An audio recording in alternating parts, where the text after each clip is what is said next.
It is Easter. A lot of the businesses here are closed, but my van is not. It is open for business.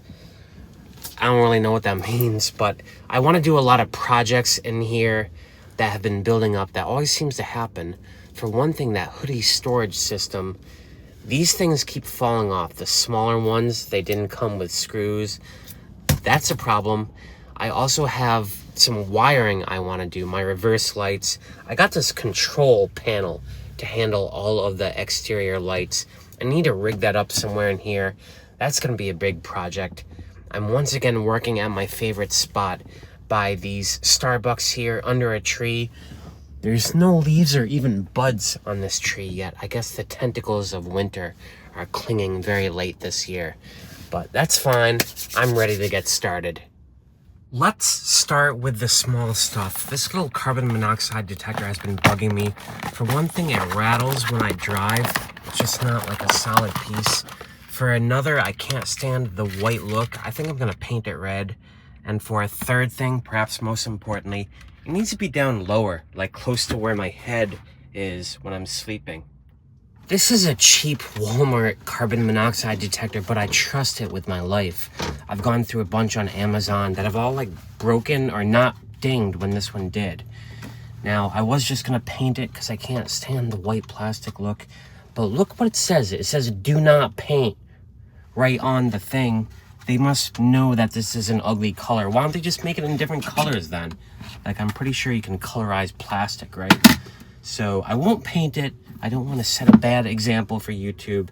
I think what I'll do instead is cover as much of it as I can with the red duct tape. Pretty much everything except the display. This thing somehow knows when you're covering it up with tape. It just will not stop beeping. I tried to carve out a notch for its nose and the buttons, but yeah, apparently this thing is tape proof. They lock this sucker down, so I'm gonna give up on that idea. I think my best bet is just to hide it somewhere odorous but not conspicuous, if that makes any sense. I had been trying to rig up something right there next to my fan with made little adapters, carved up a piece of plastic on my toolbox. I gave up on that idea, just got too complicated. A wise man once said the best part is no part, so I'm just gonna take my carbon monoxide detector as it is and put it in this pouch that's right here by my head of my Jackery battery case. Yeah, it'll still work just fine in here. I can still press the buttons, and this is just like breathable canvas or something. I think that solves that problem. Next is the netting for my hoodie. Oh, shut up already. This right here is that smaller netting I got on Amazon for my hoodie. Yeah, it didn't come with like screws or anything, just some double-sided tape, which doesn't work well because this bolt right here sticks out and makes it not sit flush, as does that one right there. I think I'm just gonna take a brute force approach and screw in 3 screws in the center of each panel. I just put 2 more of those screws in on either side, and I think it looks great. The last thing I'm gonna do is just paint those screw heads black, and then I'm gonna do the same exact thing for this one over here.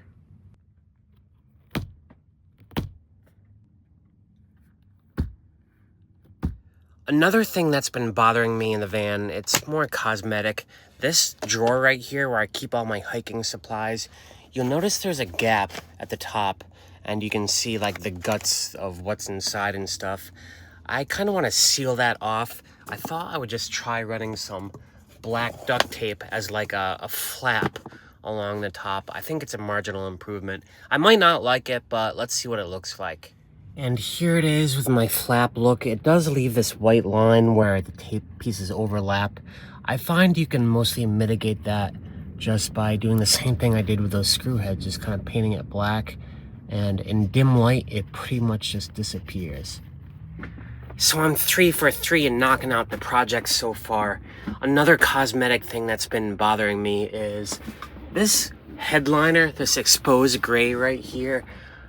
I just cannot stand the gray cover. It drives me crazy. It is so ugly. I'm gonna go over it with red duct tape, and then I think I might make a sort of pattern with the black duct tape. Do something a little artistic with it. I did it. I'm so proud of that. Look how good it looks. Yeah, that gray just ruined the continuity, like between this room and that room, you know what I mean? And this red goes all the way around. I think it just looks so much better this way. My next project, though, is the main one of the day, one that I've been putting off because it's a whole bunch of boxes and stuff I keep tripping over. It's my control panel for all my exterior lights. Right now, I have a manual switch on my amber lights, a manual switch for my reverse lights that I actually have yet to wire up. But I put 2 labels on this switch panel. It's the first thing I did, and I've been studying the whole diagram. I more or less have an understanding of how it connects. This switch panel right here that you press has this 4-pin connection here, which connects to one end of this wire here. The other end of the wire is a different 4-pin connection that connects to this circuit box right here. And this circuit box is what connects to your house and ground batteries, which it provides. So basically the first step in this whole process is figuring out where to put this switching panel. Now, the real estate on my dashboard is pretty much covered. Where I would like to put it, right here by my right hand, I already have my Renogy battery monitor for the car battery. I want to keep that there.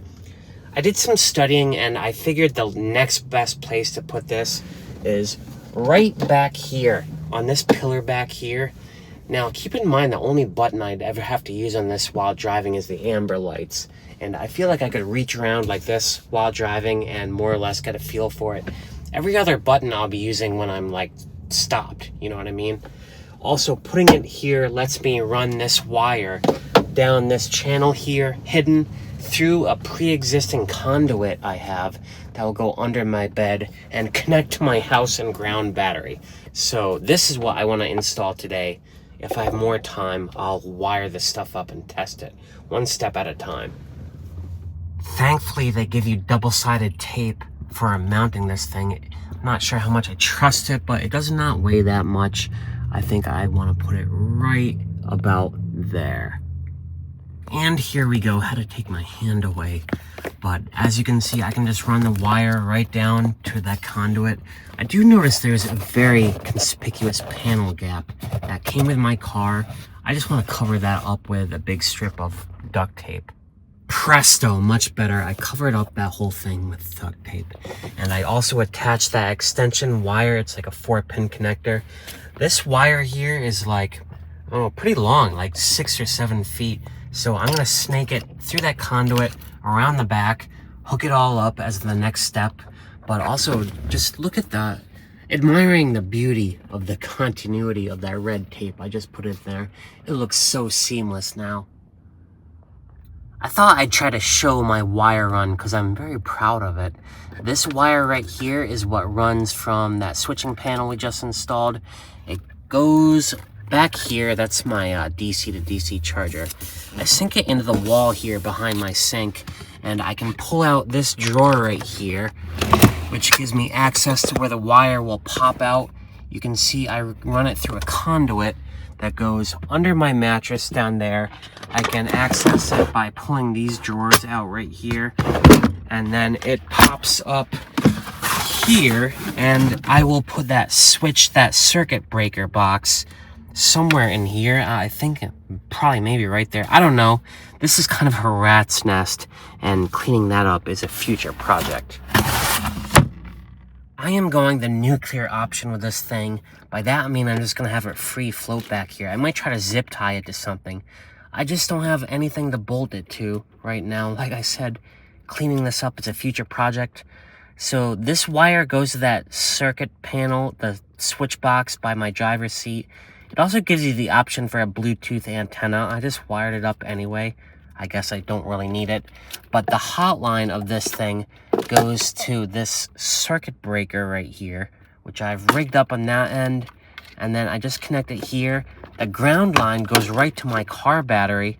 So I might get this rigged up quicker than I thought. The next thing to do after this is just to attach the amber lights, which is another wire somewhere back here, to this circuit panel, then we can test it out. This door in my hallway is where I keep all my master control switches. Each branch, I have a big kill switch on it. My inverter, my DC, my solar, some other ones. This right here is my major kill switch. This cuts off the LifePo battery from what I'm about to rig that up to. And to correct myself, I'm hooking up this switch box to my LifePo battery, not the car's battery. If I rig this up to the car's battery, that would be so much easier. I could use that easy access panel that's right attached to the Ford driver's seat. But in general, I like to keep all loads off the car battery as much as possible. I have run into a problem connecting this to the house battery, the LifePo. This is the fuse box right here I wanted to use, and the threading that's on the fuse is too wide for this hole that came with my panel. I'm gonna have to drill that hole out a little bit.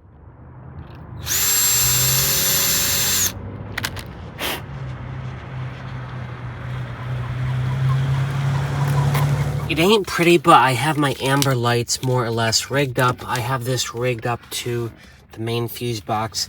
I've gone over every connection. I think everything is set. So when I push the button, the amber button on that control panel, it should work. But the first test is to turn on the master power and make sure nothing like sparks or catches fire. Here we go. Alright, I hear stuff coming on. Nothing has caught on fire. That's good.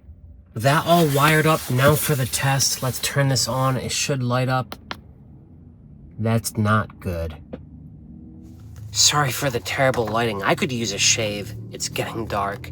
But I read more. That thing that I thought was for an antenna connection to the switch box. Apparently, all your accessories get power from your lithium battery. The switch panel itself gets its own power. They're not connected on that circuit, which I find odd. So you have to wire up separately with these tap into power. That's more complicated than I would like it to be because I have to crimp some new connections here, but I can figure it out. There, I now have that thing wired up to my other fuse panel. It's like the fuse panel's going back and forth. I noticed there's no ground connection on this, whatever it is, ACC connection. Not sure if there's supposed to be. It did not come with one. But right now, I think I have everything powered on. I'm gonna go give that button a press. I don't even have to press the button. Look at this. It's all lit up. How beautiful is that? Now the test. Do my amber lights work? Let's push that button. And yeah, they're working. Look at that. You can see it. Oh my God. I'm pumped I got that working. I want to rig up my reverse lights tonight too. I still have some twilight. Earlier, I bought this adapter from that company, Orion Van Gear. This adapter, it takes both the reverse lights on either side and reduces it to one wire. This one wire, I want to run through a cable entry gland. Now, I initially thought about cutting my own, drilling my own. You don't have to. There's a company called FarOutride.com that 3D prints their own grommet that connects to a factory hole up there. I just need to read how to dig it out, and I think I want to seal it. I'm going to get up on the roof. The first part of this is easy, connecting this extension cable. Basically, the scene lights up here have this little thing that pops right off, and I just attach. Let's see, I am like lost in wire heaven. All right, so this is the other one. It should attach. Yeah, it just plug and play, snaps right in. And then this long wire, I have to drop through this hole right here. It's got a cap on it. I think I just dig it out with a knife. Oh, they don't make this easy, but it is essentially a piece of plastic. There we go, and I see what looks like my insulation. Yeah, that's my thinsulate right there. I can drop the cable right through that. That is awesome. I got inside my van and I found the hole. I don't know if you all can see that. Here's where the light off. Yup, that's the outside world. Right there. There's my hole. The sky. How beautiful is that? Now for the fun part. I'm just feeding wire down that hole. And back on the inside, this will work out so well because I can just kind of wrap the wire within my lights and then rig it down to the battery. This works out perfectly. So I've got that wire down as far as it can go. I also just went over this hole here with alcohol wipe. This washer thing that I got from Far Outride, it comes with double-sided tape to seal it on one side. Ugh. And that just kind of holds it down while you attach the nut and washer, which is on the inside, which I will do. But this isn't just gonna seal it, that tape alone.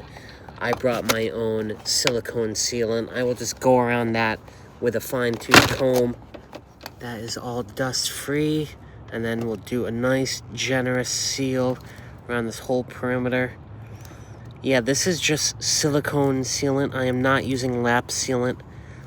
Lap sealant you need to replace like every 5 years. Silicone you need to replace about every 3 years. That's been my experience.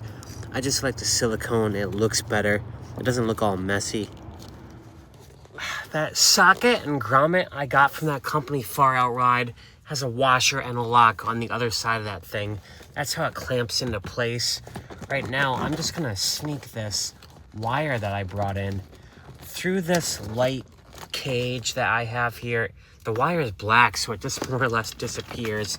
And then at the other end of the wire, there's a couple of things. I just need to crimp some adapters to them and then add these to my switch box, and then we're done.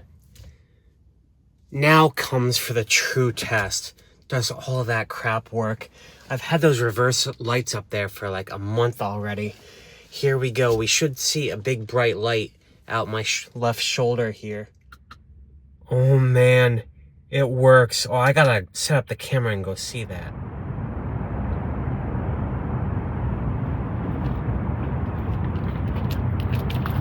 Oh wow, look at that. That is beautiful. I am so glad I got that switch panel rigged up. It's been sitting around in a box back here for the better part of a month. I didn't have the time to get to it until now. I actually knocked off like 30 million projects. I think I recorded them all. But that switch panel is so cool. I think it's one of those things I might end up using just because it's there. For example, I was driving with my amber lights on the road to my sleeping spot tonight, and a car came up the road, and I totally forgot they were on. You're only supposed to have those on in like fog and adverse conditions. I was just having fun, you know what I mean? Anyway, yeah, it was a great productive day, a day of projects. Sometimes that's all I do. It took all day. Tomorrow I want to do some hiking. It's beautiful weather. Thanks for watching. Tomorrow's the third day of a 3-day weekend, so I got to do something tomorrow too. Anyway, until next time, peace out.